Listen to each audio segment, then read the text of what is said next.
If you're an author or plan to be one, get excited because this podcast is for you. Book Marketing Mentors is the only podcast dedicated to helping you successfully market and sell your book. If you're ready for empowering conversations with successful marketing mavens, then grab a coffee or tea and listen in to your host, international best-selling author Susan Friedman. Welcome to Book Marketing Mentors, the weekly podcast where you learn proven strategies, tools, ideas, and tips from the masters. Every week, I introduce you to a marketing master who will share their expertise to help you market and sell more books. Today, my special guest is Caelan Huntress. He's the creative director of Stellar Platforms, a digital marketing agency that helps experts and entrepreneurs set up smart marketing systems. He's an American digital nomad living in New Zealand, and he spent 10 years running an online business while traveling the world with his young family.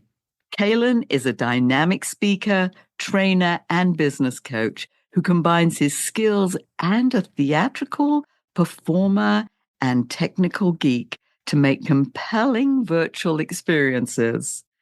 Caelan is a best-selling author in his own right, with his latest book, Marketing Yourself, a National Speaker Association colleague all the way from New Zealand, living out our tomorrow. Caelan, it's a pleasure to welcome you back to the show as this week's guest expert and mentor.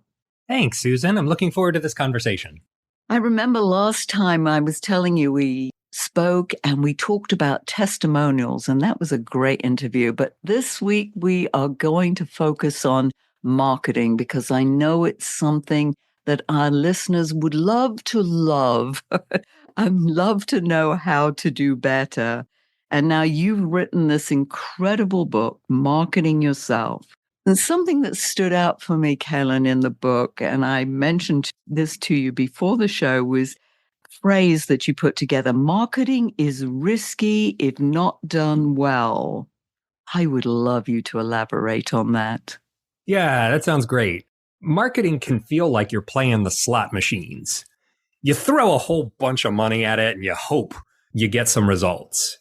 And that can be really disheartening when what you want to do is just write the next book and focus on producing more pages. And then you have to stop and go figure out how to sell this stuff. Marketing can turn into a black hole for a lot of authors because they don't know what to do. And so they're throwing darts at the wall and hoping that something sticks. But what I find is that when people can find just one or two good marketing strategies that gets them the result that they want, then they can tune out all the other options that are out there. And when another marketing bro shows up and says, well, this is the new way to build an audience and make six figures, you can ignore it because you have something that's working.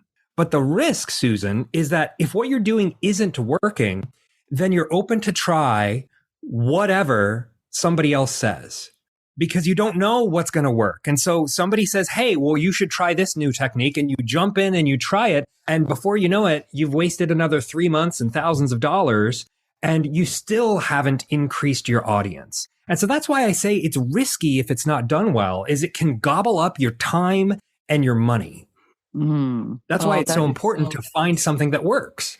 That's so profound because you're absolutely right. And I mean, I've done it myself, I know, years back, and suffer from that shiny object syndrome that is so easy because, as you said, somebody comes along and says, oh, you're going to make a fortune doing this. You just have to follow my simple, easy blueprint, technique, method, whatever they call it, the system. But that's not the case because it may not be something I want to do, I feel comfortable doing. So let's go into that, finding something that you enjoy doing. How do we even go about finding that? Well, I like to say that marketing is a series of failed experiments, that the path to finding the marketing that's right for you, that gets you results, and that you enjoy enough that you can continue to do it indefinitely, it requires experimentation. and your first marketing strategy isn't likely to be the right one. It takes time. Julie Stoyan was the chief marketing officer of ClickFunnels when she said, most sales funnels don't work when you launch them. It takes 2, 5, 7, or 10 tries to get it right. And she was the sales funnel master. And she broke the news to people who thought, oh, the sales funnels, I set up a landing page and put in an email automation, and then I get subscribers, and then I sell them my stuff. A lot of people would set up their first one, which is like, it's a lot of effort. You got to figure out how to do all this stuff and put all this infrastructure together. And then, like at the end of it, you don't get the results. And people don't know that that's common. Professional marketers also don't know what's going to work. And it's only through experimentation and trying something and iterating on it that you're eventually going to land on something that works for you and something that you enjoy. So I guess the best advice I could give, Susan, is to be guided by what works for you. If your gut tells you, this doesn't feel right to me, I don't want to market myself this way, there's a resistance there that's going to be more difficult to overcome over time. But if you can find a technique that feels right, where it brings you more energy instead of takes energy away, then that's a clue in your experiment. And so trying a bunch of different things and figuring out what you like and how you like to do it, that's a big part of marketing. And you and I are both members of the National Speakers Association. And it's interesting that you say what you said, because I recall that when I started with the National Speakers Association years ago, it was all about keynote speaking. If you weren't a keynote speaker, you weren't really a speaker. I was like, this scares me. I don't enjoy this. This isn't what I want to do, is get up and talk for 45 minutes. I really want to spend 3 hours, 3 days, 3 weeks, 3 years with somebody. I really want to get in deep and dig down and work on what really is beneath what's going on and how can they do their job better. It really took a long time before I allowed myself to say, you know what? I'm a trainer. I'm a coach. I much prefer that than being a speaker or motivational, inspirational speaker. So yes, admitting to yourself what really feels comfortable and what vibes with who you are is critical. Mm-hmm. And you only find that out by experimenting. Correct. We've got to experiment. And there were a lot of naysayers too. As I said, you weren't a real speaker if you weren't doing keynotes. Well, keep in mind, Susan, those naysayers, they have a vested interest in promoting their point of view. Because a speaker coach who coaches other speakers on how to create a 45-minute keynote, they're going to tell you that a 45-minute keynote is the only way to make it as a speaker, because they have a vested interest in you thinking that way. And that's something to be cautious of when you're hearing marketing advice, is what's the person's goal here? Do they want me to believe this because they're trying to sell me something? And I think that's why people are always on guard with marketing, is because they know there's an ulterior motive. And it's why authors don't want to market themselves, because they don't want people to think that there's an ulterior motive behind what they're doing. But there is. There always is when we're marketing ourselves. How close that ulterior motive is to being in integrity is totally up to you. Every author can decide how closely to their authentic goals their marketing is. And some people choose to market something because it makes money. And that's okay. But it means that we need to be more cautious about their advice. Other people choose to be more authentic to their core values. And sometimes it's unfortunate, but sometimes that isn't the most profitable path. And so deciding how far to lean in either direction, it's really a matter of style. And everybody gets to choose. Your own marketing experiments might reveal that you're leaning too close to authenticity. And so you have to be more promotional in nature. And I know that that can feel difficult, especially for creatives who just want to focus on doing their craft. But there's a commercial side to the craft. You have to sell what you're doing if you want to continue doing it, because that selling, that marketing, that's what funds you to be able to continue doing your work. And what I'd like to add to that, and I know we've talked about it and I've talked to many of my guests, is you've got to feel the passion. There's got to be love behind it. Yeah. And Mm-hmm. your heart and soul have to be in it, because if they're not, you're not going to get the results, because it's like what you put in is what you're going to get out. Yeah, it's the invisible fuel that keeps it going. Oh, the invisible fuel. Oh, I love that. That's beautiful. So let's go back to the book. I got us sidetracked here, but the basis of the book is your 4 cornerstones of your personal platform. And I think perhaps maybe a little bit of what we've been discussing now may fall into one of those buckets of your personal platform. But talk to us about what are those cornerstones and why are they so important in terms of this whole concept of marketing yourself? Yeah, well, everybody who has something to say and something to sell, they have a personal platform. And that platform, it enables you to see over distance. And it enables your audience to see you. And the higher your platform is, the easier it is for people to see you. And there are 4 levels of platforms. And the first level is a soapbox. And anybody who has something to say can get up on their soapbox and say it. But it's not until you have something to sell that it becomes a commercial enterprise. And so the second level of a platform is the showroom. And a showroom is great because you can support a business and fund a lifestyle from a showroom. But the problem with the showroom, Susan, is that it has a ceiling. There's only so many people you can fit into a showroom. And so what a lot of authors need to do is they need to get to that third level, which is the stage. And on the stage level, your systems do the selling for you. This is the level where you've exhausted your existing audience and you have to go find other audiences to share your message with and shine your light. And by the time that an author or speaker gets up to this stage level, that's usually where they start really getting traction, where they're achieving their lifetime goals. And some of them go to the 4th level of platform, which is the stadium, when your moves move the market. And the stadium level of platform, it's exhilarating because you can see so far, but there's also farther to fall. And so these 4 levels of platform, the soapbox, the showroom, the stage, and the stadium, they all rely on the same 4 cornerstones. There's what you say and what you sell. And those are your external cornerstones. Those are the cornerstones that people can see when they look at your platform. But there's 2 cornerstones at the back of your platform, and they're just as important.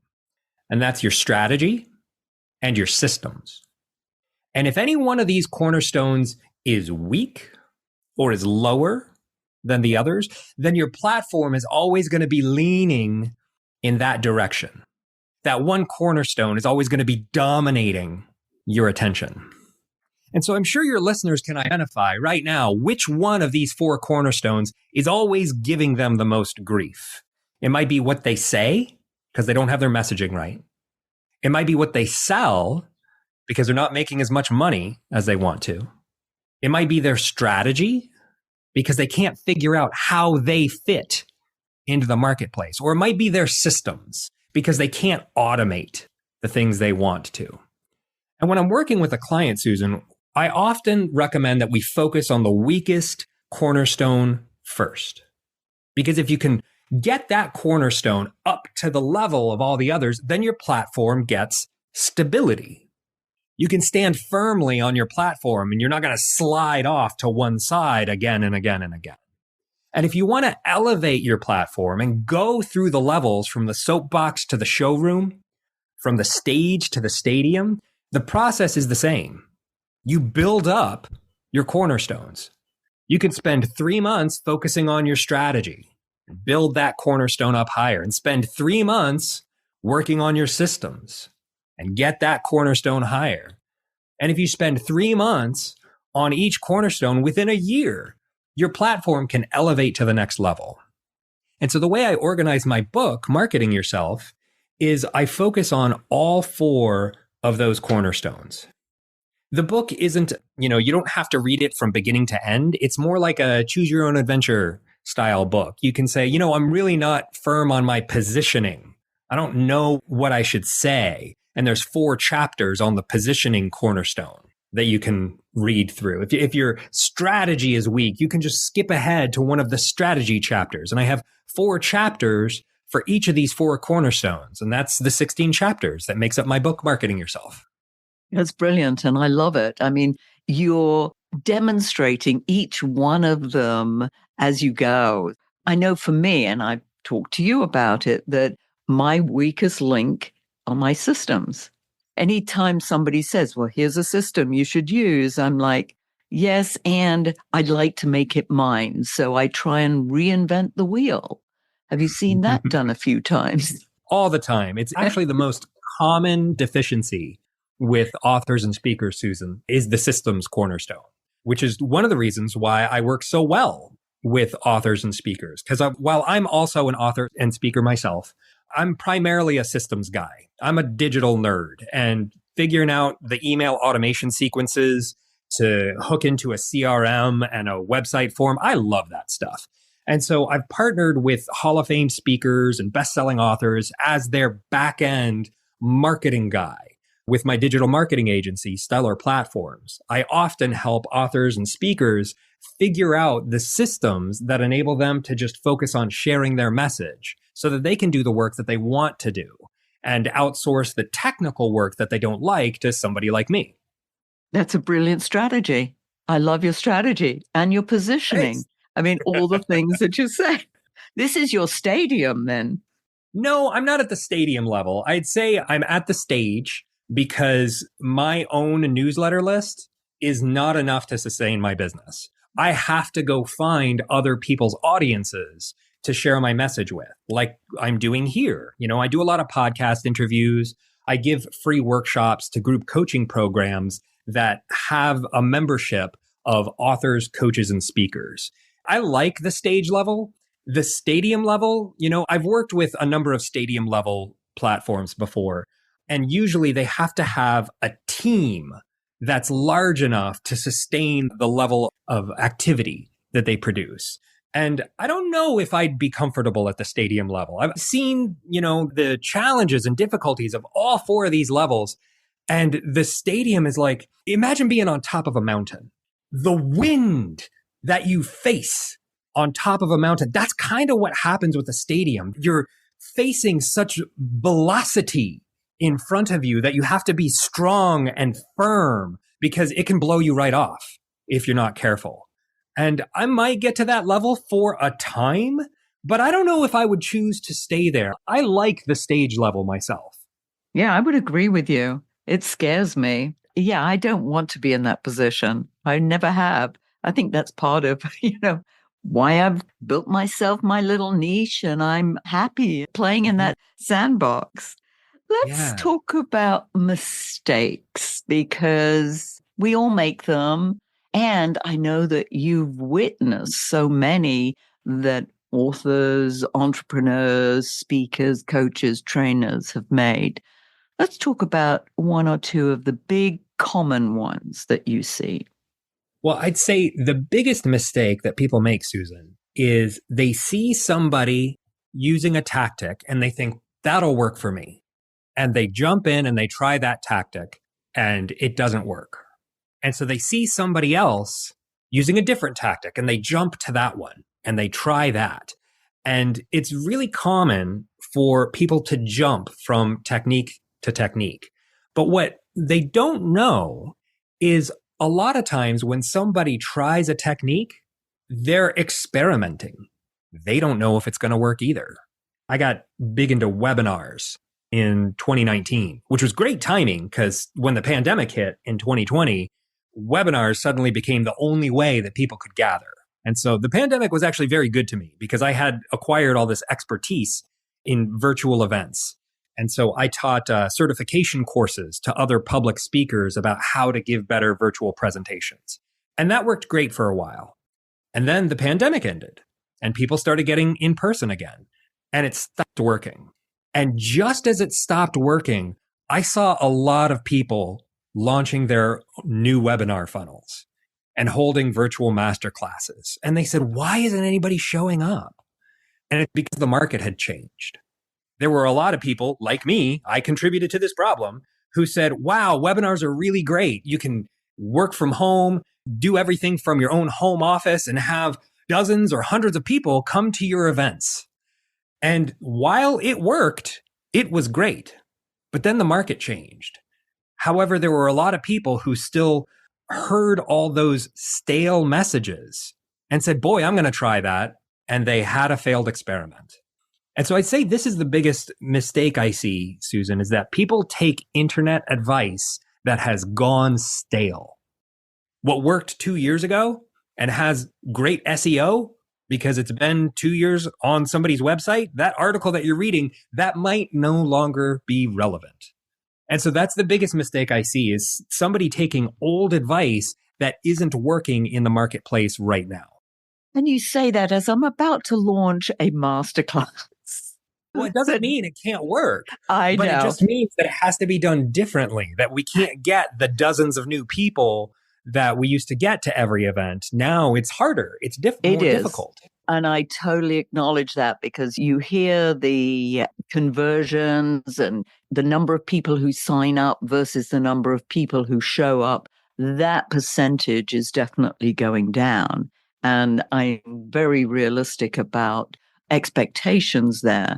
However, you still need to get out there and be seen, be heard in as many places as you can. What else should be thinking about paying attention to? I think another mistake I see a lot of authors make is once they write the book, it'll sell itself. And they don't have to do any promotion and they don't have to do any marketing. I often hear people say, if I could just hire somebody to do the sales and marketing for me so that I can do the writing, that would be great. And there's nobody that's going to care as much about a book as the author. And there's nobody who's better qualified to talk about a book and to market a book than the author. And so I think the mistake people make with their book is thinking that just because it's been published, people are going to read it. But people need a reason to take out their credit card and buy it and take the time to sit down and open it up and figuring out that reason. Why would somebody say, you know what, I'm going to put aside an hour on the weekend to sit down and read your book? Why would they do that? Figuring that reason out is much more important than the latest shiny object digital marketing technique. The strategy behind why people would take the time of their day to read your book, figuring that out is a lot more lucrative than fiddling with your email automation systems. It's so funny because literally the call that I had with a client previous to getting on this recording, I was like, I think you must have been listening into that conversation because pretty much the exact same words I was saying about that people write the book and then somehow there's this expectation, put it on Amazon, do a few email posts or social media posts, and you're going to be rich and famous. And they get very disappointed when that doesn't happen. Yeah. Caelan, I know that our listeners would love to find out more about you, about the book. What would you like to tell them? I'd say the best way that they could learn more about my work is to go to marketingyourselfbook.com/free chapter. For subscribing to my newsletter, they can download the first chapter of my book for free. The first chapter is about your personal statement. It's sort of like an elevator pitch, but it's shorter. It's more condensed. It's something that you can fit onto a sticky note. And I give a formula for creating your own personal statement so that you can share in one sentence who you are, what you do, and why you're amazing. If your listeners go to marketingyourselfbook.com/free chapter, then they can download that chapter of my book and make their own personal statement. Beautiful. Thank you. That's very generous. And I'll put that link in the show notes so that if anybody's traveling on the treadmill or gardening or whatever they're doing while they're listening to this, that they'll be able to get that URL. And as you know, we love our guests to share a golden nugget. So, what would you like to leave our listeners with, particularly in terms of marketing yourself? Well, the biggest challenge I see with experts and entrepreneurs, Susan, that are marketing themselves is imposter syndrome. This idea that, they don't really deserve to claim this authority that they're trying to claim.